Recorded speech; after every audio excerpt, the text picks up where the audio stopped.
If you try using your drill press, drilling this without using the glue, and you slip, then you could have your holes in the wrong spot. Been there, done that.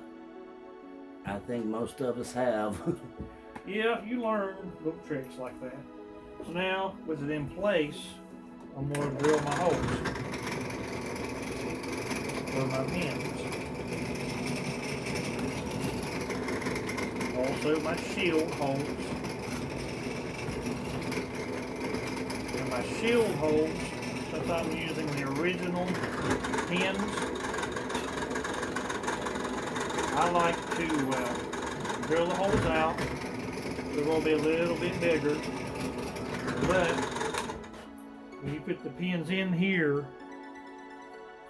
after I cut the shield inlet out, I'll just be gluing those in basically, the shield, instead of making new pins, you know.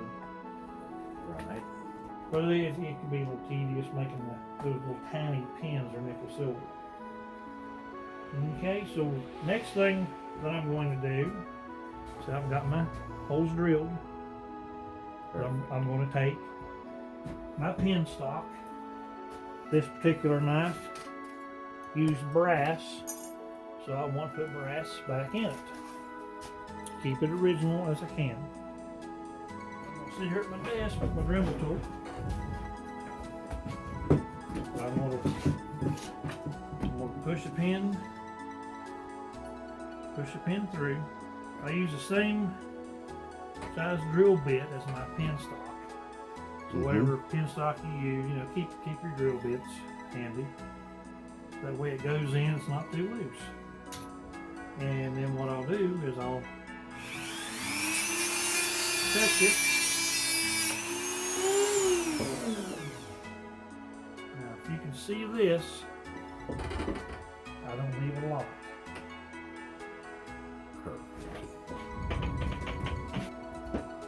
Now I'm going to take my trusty little hammer here, and I'm going to lay it this way, because I want this to swell on this side, because this is a lot that holds your scale on.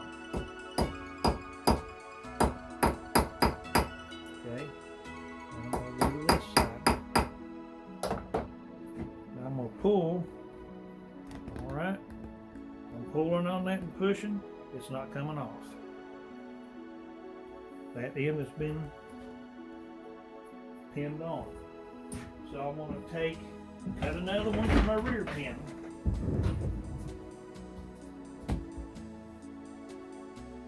I normally do them like this one at a time instead of doing two, because if you're doing two pins at once and you're trying to hammer one, the other one will fall out. Oh, for sure. Yeah, do one at a time. Be a lot less cussing.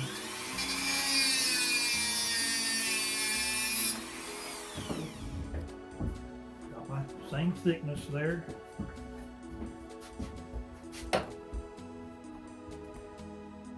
Now, I'm going to hammer this pin. Got a little tighter spot to get to.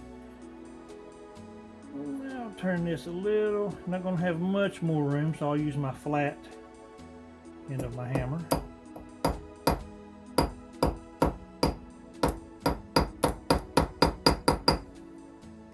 And you don't want to pick too hard, too much, just a little at a time. And I'm going to pull, and that one is pinned. So this scale is now pinned.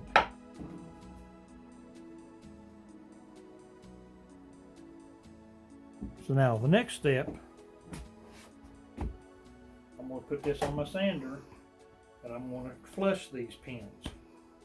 They've been swelled, so now I'm going to flush them. If you leave them stick out, what happens is the tang of your knife is going to hit it and it's not going to clutch. So these have to be flushed.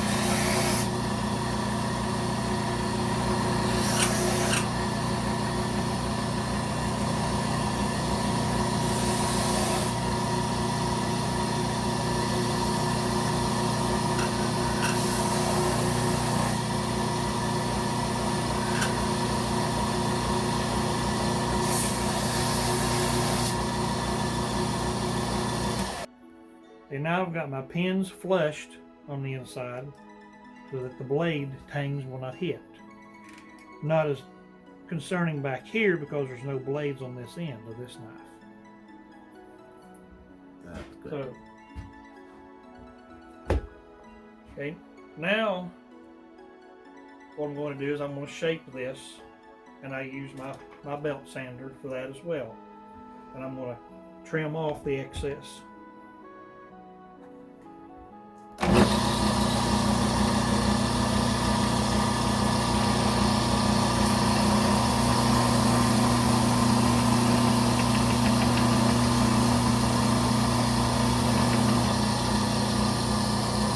What I do is I take it to the liner.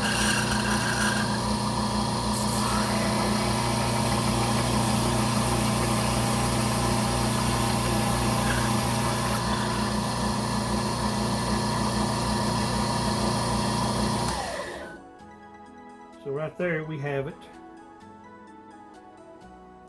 to the liner.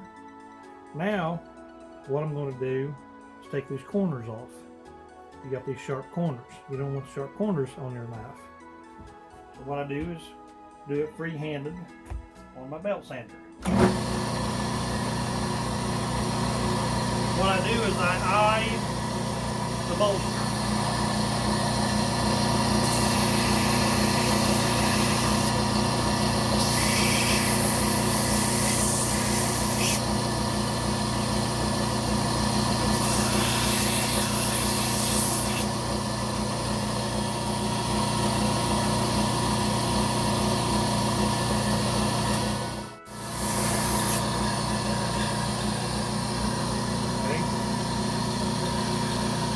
Those are flush, and you won't catch on those. While I'm at it, I'm going to go ahead. Let's turn that off. Okay, now I've got it flushed at the bolsters, so you can't catch your fingers on it.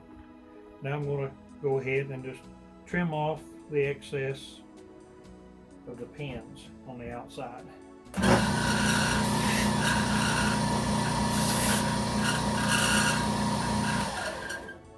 And we got a scale that is pinned. Back in the knife, I've got the original holes drilled from the back, and I'm going to use the original pins. So what I'm going to do is I'm going to do the inlay for this shield.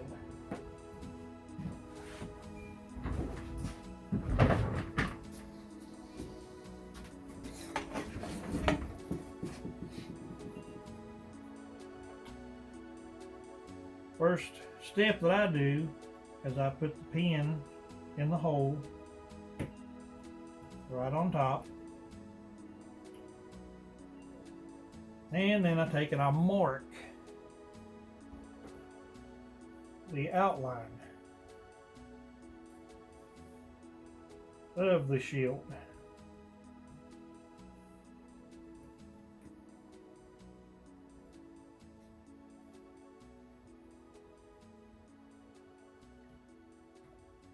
Some people don't like putting in shields. I know guys who do this like I do, and they cringe when they have to put a shield down. You have to have a steady hand, and so far I've not lost my steady hand yet. So as long as I've got a steady hand, I will continue to freehand these with a Dremel tool. So I've got my pencil marked all the way around it.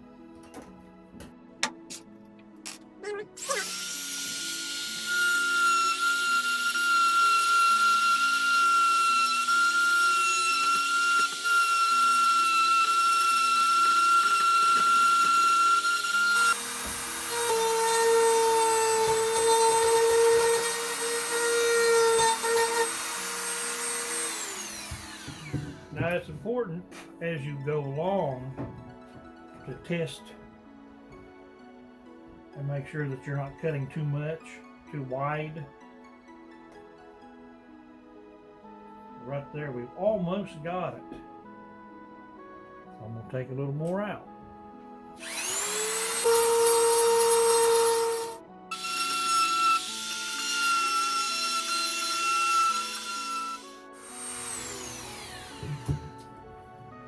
do a test fit again.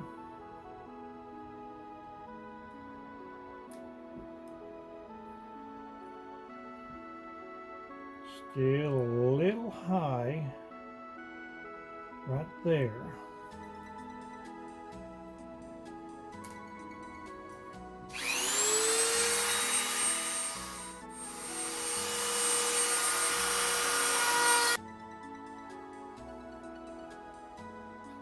I want to be sure that you don't put the shield back on upside down. Okay. Shield is countersunk now.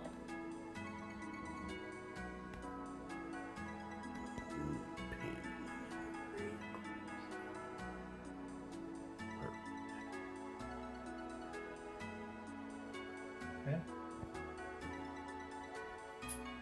Now, this one here, I can't actually ping this because I've got some sticking out. Most of the times you won't. A lot of times in this situation that you don't have enough, I just put 2-piece epoxy in the holes and everything, put it in, and it'll never come out. I am going to ping that.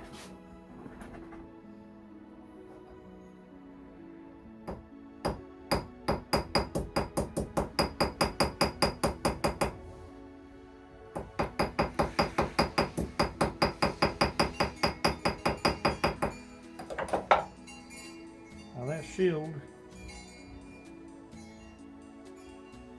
we'll get her going here.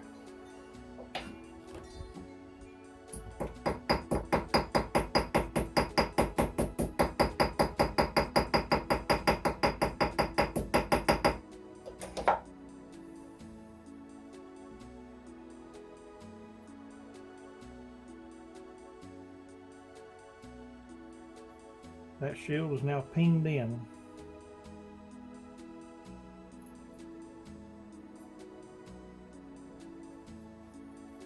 So this side is done.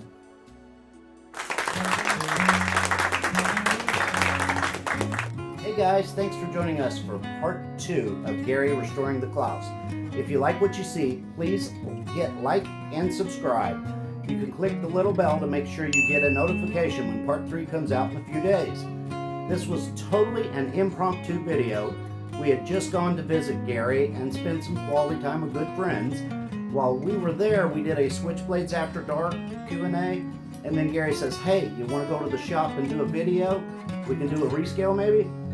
So the knife was picked at random, the scales at random. We were not prepared. We didn't use any mics or equipment other than the phone and the tripod. You better believe the next time we go, we will be prepared. We'll have the whole setup. We had originally made this one long video, but since we're new to YouTube and keeping it under an hour was kind of a challenge, so we figured it would be better to do 15-minute segments so we don't have to cut out any of the tips and secrets that Gary shows us. I thought this was a good place to stop on this one, because part 3 will start on the back scale and go to resurfacing the springs and the blades, getting it ready for reassembly. Gary also has a Facebook group called Vintage Pocket Knives Pre-1970, and we have free-range automatic outlaws. Feel free to join. We always like to put a few teasers on there with the gazillions of restorations Gary does. You can always find us on Instagram, Facebook, and you might even see a TikTok video or two. We also have a website called freakknives.com. That's freaknives.com. Check it out. I'll put a link in the description below. Please leave a comment below. If there's anything special you want to see, put it in the comments also. And for you pros out there, if you have some video footage, we would love to see it and make it a part of our Knife Life family. So just let us know, and as always, stay tuned and stay sharp.